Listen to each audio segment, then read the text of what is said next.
bigla, pinatuloy si Ricky. Hindi ba't naiyak yan? Iyak. Oh, yak. For the first time. Nagpatato. Hindi bumubunot ng pera to. Nagpatato na hipon. Hindi bumubunot ng pera. Ay bumunot ng pera at bumili ng kwan. 3 black label. Inubos namin. 3 black label. Tapos sabi niya. Tapos biglang. Hipon. Sabi niya biglang.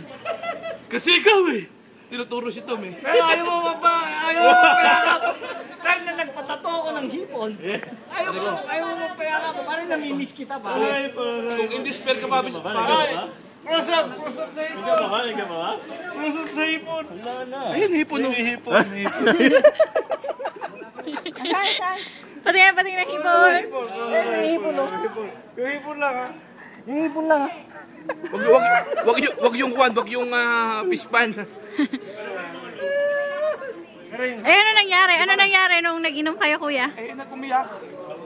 Parang baka na ito. Kasi natin dito sa mama. Eh, na-indespair eh, dadamay pa ako. Ano kuya ang ginawa? Bumunot ng ano? Bumunot ng pera. Oh. The first time, akala ko magugulo ng mundo. Tira ko yung pamilya niya. Dahil kanino? Dahil kay Ricky. Talaga. Yung babae na gusto niya, nadali nito. Ako iniwan ang pamilya. Di mo nagsiwa. Pakawala. Tayo lang yung kwento yun ah. Iba na mga kinalaban eh. Taga-Abinida. Kahit Tinador ng anong matrona. narinig mo, yun na yun. So inaamin mo nga. Wala akong pakialam. Yun na yun eh. Totoo ang kwento. Na-indespair sa pag-ibig. Pero ikaw pare Guisi, nagpatato ka dahil kay? Hindi ah. Umano si Kuya Russell nung tinatatoan? Umiiyak. Parang bakay. Sinisisi si Tom. Kasi ikaw eh. Pinahalo mo si Ricky. Oo.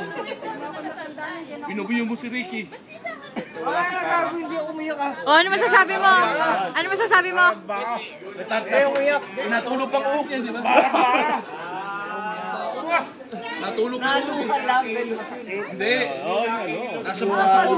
Nasa komotor pa tayo. Umiiyak ka din.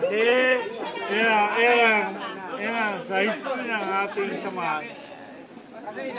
Ang nagpaiyak sa iyo talaga. Wala iba kundi si Ricky.